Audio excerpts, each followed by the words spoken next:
प्यारे बच्चों, आपका इस वीडियो में स्वागत है। जैसे कि हम चैप्टर 4 एडमिशन ऑफ पार्टनर के हम लास्ट 3 लेक्चर पढ़ चुके हैं, पार्ट 1, पार्ट 2 और पार्ट 3। अब ये पार्ट 4 है। कौन सा पार्ट है? ये हमारा पार्ट 4 है। और सबसे पहला पार्ट में हमने क्या बताया था कि जिसमें हमने टॉपिक्स बताए थे एडमिशन ऑफ ए पार्टनर के। सबसे पहला टॉपिक हमारा था calculation of NPSR, non profit sacrificing ratio. Second topic था ट्रीटमेंट ऑफ गुडविल, जो हमने थर्ड लेक्चर में करा है। अब हमारा टॉपिक है third, revaluation of assets and liability. ये टॉपिक नए पार्टनर के आने से क्या इफेक्ट पड़ता है इस पे, इसके बारे में हम समझेंगे। तो रीवैल्यूएशन का मतलब होता है, री का मतलब होता है पुनः, यानी दोबारा। अगर किसी का दोबारा जन्म होता है, जैसे कि मूवी में कई मूवी हैं जिसमें एक्टर का दोबारा जन्म होता है, हो सकता है उसकी शक्ल सेम हो लेकिन उसका घर, उसका परिवार अलग हो सकता है। इसी तरह बिजनेस में होता है कि रीवैल्यूएशन का मतलब ये होता है जो पहले हमारी एसेट्स हैं, जो लायबिलिटी हैं, वो उनकी कीमत बढ़ और घट सकती है। वैल्यूएशन होता है मूल्यांकन। एसेट्स होती हैं संपत्तियां, लायबिलिटी होती है हमारा दायित्व। अगर एसेट्स की कोई, मान लो कि ये लैंड थी, इसकी कीमत थी 1 लाख रुपए। कब थी ये? डेट 2019 में। हो सकता है ये अब 2020 में इसकी कीमत 2 लाख हो जाए, हो सकता है इसकी 50,000 रह जाए। तो ये होता है रीवैल्यूएशन, दोबारा से मूल्यांकन करना है। कब? जब कोई भी बिजनेस में नया पार्टनर आता है। तो इसके भी आप पर इसका एक अकाउंट है जो इफेक्ट डालेगा। New partner sharing profit ratio, capital account, balance sheet और साथ के साथ रीवैल्यूएशन अकाउंट, वो हमारा न्यू पार्टनर के आने से इफेक्ट पड़ेगा। सबसे पहले हम रीवैल्यूएशन अकाउंट पढ़ते हैं। रीवैल्यूएशन का मतलब है पुनः।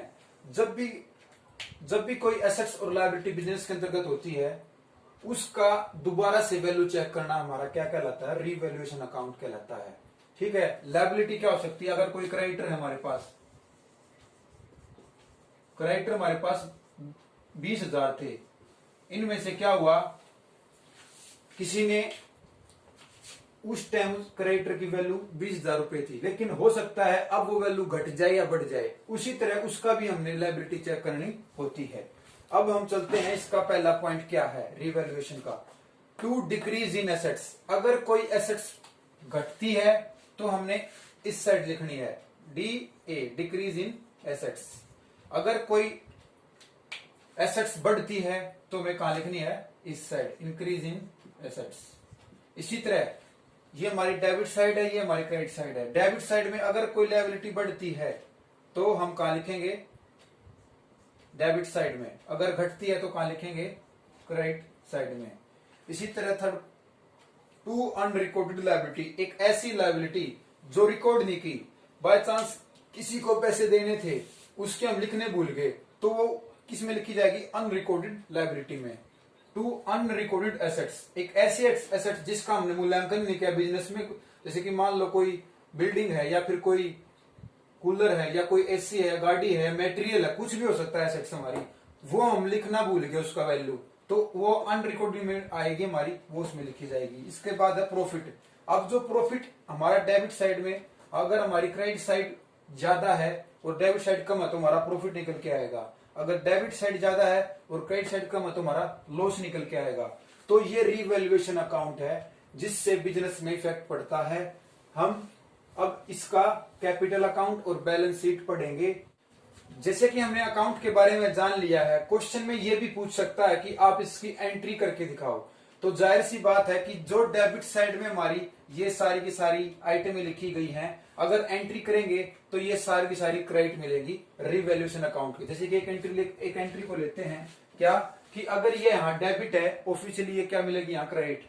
रीवैल्यूएशन अकाउंट डेबिट टू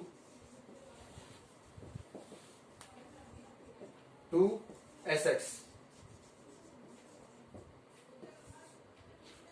कौन सी एसेट्स हैं ये? जो हमारी डिक्रीज हुई हैं। यहां ये क्रेडिट हुई हैं और यहां जाके वापस डेबिट हुई। किस अकाउंट में? रीवैल्यूएशन अकाउंट में। इसी तरह इंक्रीज इन एसेट्स, तो assets account debit to revaluation. ये यहाँ क्या हो रहा है, डेबिट, और इस साइड क्या हो रहा है, ये क्रेडिट। सारी की सारी एंट्री ऐसे ही हैं, जो डेबिट में है वो हमारी एंट्री करते हुए क्रेडिट में जाएगी, और जो क्रेडिट है वो हमारी डेबिट हो जाएगी। इससे हमारा क्वेश्चन सोल्व प्रैक्टिकल भी हो जाएगा और हमारी एंट्रीज भी हो जाएंगी। तो हम ये जो क्वेश्चन है, जो हमारा टॉपिक था क्या, revaluation of assets and liability, इसका एक क्वेश्चन हमारे बोर्ड के एग्जाम में आता है।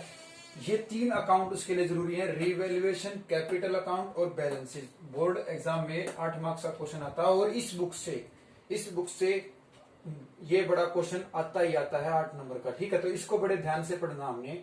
तो हमने रीवैल्यूएशन और एसेट्स और लायबिलिटी का मीनिंग हम जान चुके हैं। एक मैंने ये दोबारा से एक बार फिर से इसको बना दिया ताकि तीनों को कंपैरिजन कर लेंगे हम। रीवैल्यूएशन अकाउंट, कैपिटल अकाउंट और बैलेंस शीट। रीवैल्यूएशन हम समझ चुके हैं, हम चलते हैं कैपिटल अकाउंट पर। अब जब नया पार्टनर बिजनेस में आता है तो कैपिटल अकाउंट पर क्या इफेक्ट पड़ता है, ये इसकी डेबिट साइड है, ये इसकी क्रेडिट साइड है।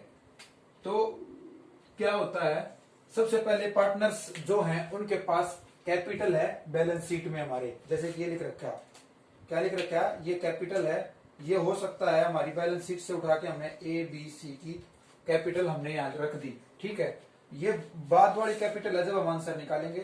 तो सबसे पहले हम क्या लिखेंगे, बाय बैलेंस बीडी, किसकी, कैपिटल अकाउंट में जो पार्टनर थे उनकी, ए बी सी की। उसके बाद जर्नल रिजर्व, जर्नल रिजर्व भी बिजनेस का क्रेडिट में से लिखा गया, क्योंकि जब वो नया पार्टनर आया था तो जर्नल जो पहले से उनके पास कितना था उसको बांट देंगे।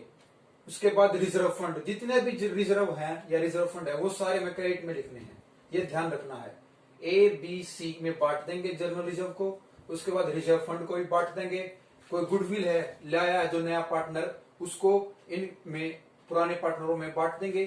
ठीक है, उसके बाद रीवैल्यूएशन ऑफ प्रॉफिट, जो हमारा रीवैल्यूएशन का प्रॉफिट था ये वाला, ये हम यहाँ लिखते हैं क्रेडिट साइड में। अगर कोई बैलेंस शीट में प्रॉफिट लॉस, ध्यान रखना है, अगर कोई बैलेंस शीट में प्रॉफिट लॉस क्रेडिट साइड में लिख रखा है, क्रेडिट यानी बैलेंस शीट की ये वाली साइड, इसमें लिख रखा है तो ये हम इसको भी बांट देंगे ओल्ड रेशो में। इसके बाद वर्कमैन कंपनसेशन फंड है, उसको भी बांट देंगे ओल्ड रेशो में। बेटा ये बड़े ध्यान से समझना है, ये 8 नंबर का क्वेश्चन आता ही आता है।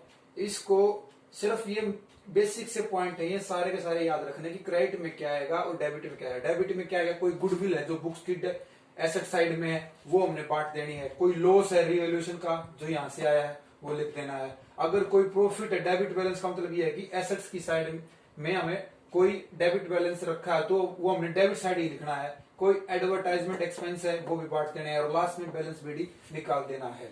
इसके बाद ये कंप्लीट होने के बाद जो हमारी कैपिटल आएगी वो हमने यहाँ लिखनी होती है लायबिलिटी साइड में, और एसेट्स जो हमारी एक्चुअल में जो बच गई, जो हमने रिवैल्यूएशन किया था, उसके बाद घटाने के या बढ़ाने के बाद जो हमारी एसेट्स बढ़ जाएंगी वो हमने यहाँ लिखनी है। इसी तरह हमें लायबिलिटी लिखनी है। तो ये 8 नंबर का क्वेश्चन है, इसको हम ध्यान से देखेंगे। आशा करता हूं आपको ये फॉर्मेट सभी को समझ में आया है। इसका एक क्वेश्चन देखते हैं, तब जाके ये आसानी से समझ में आ जाएगा। ठीक है।